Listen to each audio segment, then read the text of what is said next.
ಹಸಿವು ಮತ್ತು ಕಾಮ ಎರಡೂ ಹಾಗೇನೆ ಪ್ರಾರ್ಥನಾ. ಅದುಮಿದಷ್ಟು ಬಾಧಿಸುತ್ತವೆ, ತನಿಸಿದಷ್ಟು ಕೆರಳುತ್ತವೆ. ಕಷ್ಟಪಟ್ಟು ನಿರ್ಲಕ್ಷ್ಯ ಮಾಡಿ ನೋಡು, ಅವು ಕ್ರಮೇಣ ತಣ್ಣಗಾಗುತ್ತವೆ. ಆಗಷ್ಟೇ ತಂದ ಇಡ್ಲಿಯ ಚೂರೊಂದನ್ನು ಮುರಿದು ಬಾಯಿಗಿಟ್ಟುಕೊಳ್ಳುತ್ತಾ ಹೇಳಿದ ಹಿಮವಂತ್. ಪ್ರಾರ್ಥನಾ ಮಾತನಾಡಲಿಲ್ಲ. ರಾತ್ರಿ ತನ್ನ ಒಡೆದ ಹಿಮ್ಮಡಿಗೆ ಹಿಮವಂತ್ ನೀಡಿದ ಕಂಫರ್ಟ್ ಎಂಬ ಚಿಕಿತ್ಸೆಯ ಬಗ್ಗೆನೇ ಯೋಚಿಸುತ್ತಾ ತಿಂಡಿ ತಿನ್ನುತ್ತಿದ್ದಳು. ಏಕೆಂದರೆ ಅವಳು ಬೆಳಿಗ್ಗೆ ಎದ್ದು ಕುಳಿತಾಗ ಅವನಿನ್ನೂ ಮಲಗಿದ್ದ. ಅವನ ಮೈ ಕೆಂಡದಂತೆ ಸುಡುತ್ತಿತ್ತು. ಹೊದಿಕೆಯೂ ಇಲ್ಲದೆ ಮಲಗಿದ್ದವನ ಅಂಗಾಲುಗಳಲ್ಲಿ ಸಣ್ಣಗೆ ಬೊಬ್ಬೆಗಳೆದ್ದಿದ್ದವು. ಅವನಿಗೆ ಗೊತ್ತಾಗದಂತೆ ಹಣೆ ಮುಟ್ಟಿ ನೋಡಿದ್ದಳು. ಬೊಬ್ಬಿರಿದ ಪಾದಗಳನ್ನು ತಣ್ಣೀರ ಬಟ್ಟೆಯಿಂದ ಮೃದುವಾಗಿ ಒರೆಸಿದ್ದಳು. ಅಲ್ಲೇ ಇದ್ದ ಕರ್ಚೀಫೊಂದನ್ನು ತಣ್ಣೀರಿನಲ್ಲಿ ತೋಯಿಸಿ ಅವನ ಹಣೆಯ ಮೇಲೆ ಪಟ್ಟಿ ಹಾಕೋಣವೆಂದು ಪ್ರಯತ್ನಿಸುವಷ್ಟರಲ್ಲಿ ಹಿಮವಂತ್ ಎದ್ದು ಕುಳಿತಿದ್ದ. ಸ್ವಲ್ಪ ಹೊತ್ತು ಏನೂ ಮಾತನಾಡಲಿಲ್ಲ. ಪದ್ಮಾಸನದಲ್ಲಿದ್ದವನು ಏನನ್ನೋ ಧ್ಯಾನಿಸುವಂತೆ ಕಣ್ಮುಚ್ಚಿ ಕುಳಿತಿದ್ದ. ಅದು ಧ್ಯಾನವಲ್ಲ. ಚನ್ನರಾಯಪಟ್ಟಣದಿಂದ ಹೊರಟಾಗಿನಿಂದ ನೋಡುತ್ತಲೇ ಇದ್ದಾಳಲ್ಲ. ಬೆಳಿಗ್ಗೆ ಎದ್ದ ಕೂಡಲೇ ಅವತ್ತು ಮಾಡಲೇಬೇಕಾದ ಕೆಲಸಗಳನ್ನೆಲ್ಲ ಒಮ್ಮೆ ನೆನಪು ಮಾಡಿಕೊಳ್ಳುತ್ತಾನೆ ಮತ್ತು ಸಾಯಂಕಾಲದ ಹೊತ್ತಿಗೆ ಮಾಡಿ ಮುಗಿಸುತ್ತಾನೆ. ಅದು ಹಿಮವಂತನ ರೂಢಿಯಲ್ಲ, ಬೆಳೆಸಿಕೊಂಡ ಹಠ. ಹಠವಿಲ್ಲದಿದ್ದರೆ ಅಸಲು ಬೆಳೆಯುತ್ತಲೇ ಇರಲಿಲ್ವೇನೋ. ಚನ್ನರಾಯಪಟ್ಟಣದ ಬಳಿಯ ಬಿಳಿ ಸಾಲೆಯಲ್ಲಿ ಊರ ಮೇಷ್ಟ್ರು ನರಸಿಂಹಯ್ಯನವರನ್ನ ಮುಟ್ಟಕೂಡದು ಎಂಬಲ್ಲಿಂದಲೇ ಶುರುವಾಗಿತ್ತಲ್ಲ ಹಿಮವಂತನ ಹಠ. ಎಷ್ಟಿದ್ದವು ಮಹಾ, ಅವನಿಗಾಗ 7ನೇ ಕ್ಲಾಸು. ಕೈಯಲ್ಲೊಂದು ಮುದುರಿಕೊಂಡ ಕೊಡೆ ಹಿಡಿದು, ತುಂಬು ಶುಭ್ರವಾದ ಪಂಚೆ, ತುಂಬು ತೋಳಿನ ಬಿಳಿ ಶರಟು ಧರಿಸಿ ನರಸಿಂಹಯ್ಯನವರು ಶಾಲೆಯ ಕಡೆಗೆ ನಡೆದು ಬರುತ್ತಿದ್ದರೆ ಊರೆಂಬ ಊರು ಗೌರವಿಸಿ ಎದ್ದು ನಿಲ್ಲುತ್ತಿತ್ತು.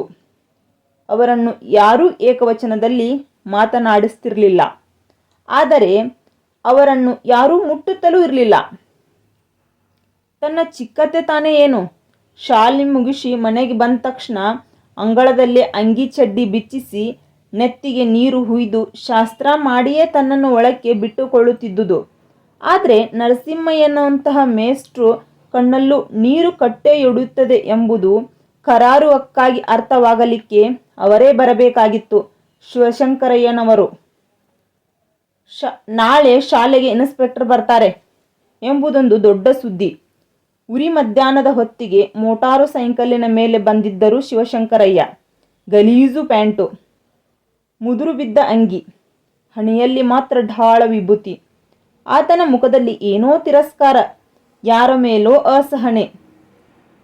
ಶಾಲೆಯೊಳಕ್ಕೆ ಕಾಲಿಟ್ಟ ಮರುಕ್ಷಣವೇ ನೀನೇನಾ ಒಲೇರ್ ನರಸಿಂಹಯ್ಯ ಅಂದ್ರೆ ಮುಖಕ್ಕೆ ರಾಚಿದಂತೆ ಕೇಳಿದ್ದರು. ನರಸಿಂಹಯ್ಯನವರ ಕಣ್ಣು ಚುಳ್ಳೆಂದಿದ್ದವು. ಯಾರಿಗೂ ಕಾಣದಂತೆ ಮೂಲೆಯಲ್ಲಿ ಕಣ್ಣೀರು ಕೆಡವಿಕೊಂಡು ತನ್ನ ಕಡೆಗೆ ತಿರುಗಿ ಪದ್ಯ ಹೇಳು ಮಗ ಅಂದಿದ್ದರು. ಜಾತಿಹೀನನ ಮನೆಯ ಜ್ಯೋತಿ ತಾಹೀನವೇ.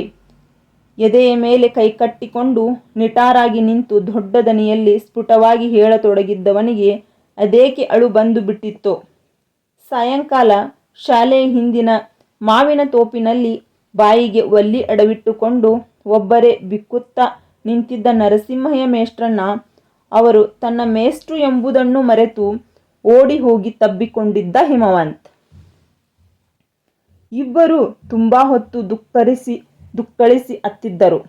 ಮೊಟ್ಟ ಮೊದಲ ಬಾರಿಗೆ ಹಿಮವಂತ್ ನಿರ್ಧರಿಸಿದ್ದ, ಈ ಜಗತ್ತಿನಲ್ಲಿ ಮುಟ್ಟಬಾರದವರು ಯಾರೂ ಇಲ್ಲ. ಆದರೆ ಸ್ಪರ್ಶದ ಸಂಗತಿ ಹಾಗಲ್ಲ. ಮುಟ್ಟುವುದಕ್ಕೂ ಸ್ಪರ್ಶಕ್ಕೂ ಸಂಬಂಧವೇ ಇಲ್ಲ. ಸ್ಪರ್ಶವೆಂಬುದು ಗಂಡು ಹೆಣ್ಣಿಗೆ ಸಂಬಂಧಿಸಿದ್ದು. ಈ ತನಕ ಹಿಮವಂತ್ ಎಲ್ಲರನ್ನೂ ಮುಟ್ಟಿದ್ದಾನೆ, ಯಾರನ್ನೂ ಸ್ಪರ್ಶಿಸಿಲ್ಲ. ಅದನ್ನು ಹೇಳಿಕೊಟ್ಟವರು ಅವರೇ, ನರಸಿಂಹಯ್ಯ.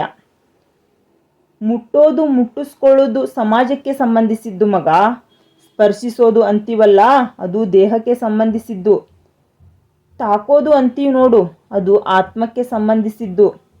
ಅಷ್ಟು ವಿವರವಾಗಿ ಅವರು ಮಾತನಾಡಿದ್ದೇ ಅಪರೂಪ. ಅವತ್ತು ಹಿಮವಂತನಿಗೆ 18 ತುಂಬಿತ್ತು. ಅದಕ್ಕೆ ಮುಂಚೆ ಅವರು ದೇಹದ ಬಗ್ಗೆ ಯಾವತ್ತೂ ಮಾತನಾಡಿದವರಲ್ಲ.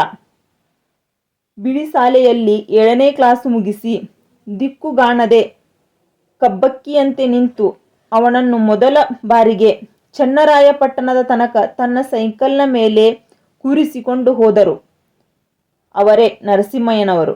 ಅಲ್ಲಿ ಹೈಸ್ಕೂಲಿಗೆ ಸೇರಿಸಿದವರು ಅವರೇ. ನಿನಗೆ 8ನೇ ಕ್ಲಾಸು ಪಾಠ ಹೇಳಿಕೊಡುವಷ್ಟು ನಾನು ಓದಿಕೊಂಡಿಲ್ಲ ಮಗ ಅನ್ನುವ ಹೊತ್ತಿಗೆ ದನಿ ಗದ್ಗದಿತವಾಗಿತ್ತು. ತನ್ನನ್ನು ಕ್ಲಾಸಿನಲ್ಲಿ ಕೂರಿಸಿ ಒಬ್ಬರೇ ಸೈಕಲ್ ನೂಕಿಕೊಂಡು ಹೋಗುತ್ತಿದ್ದರು. ಎಷ್ಟೊಂದು ಅಪ್ಪನ ಹಾಗೆ ಕಾಣಿಸಿದ್ದರು. ಆಮೇಲೆ ಯಾವತ್ತೂ ಅವರು ತನ್ನ ಸೈಕಲ್ ಹತ್ತಕೊಡಲಿಲ್ಲ. ನಡಿಬೇಕು ಮಗ, ನಡೆದಷ್ಟು ದೇಹಕ್ಕೆ ಕಸು ಸಿಗುತ್ತೆ, ಮಲಗಿದಷ್ಟು ಸುಖ ಸಿಗುತ್ತೆ, ಹಂಗ್ ಸಿಗೋ ಸುಖ ಕಸು ಕೊಲ್ಲುತ್ತೆ. ಅದು ನರಸಿಂಹಯ್ಯನವರು ಕಟ್ಟಿಕೊಟ್ಟ ಬುತ್ತಿ.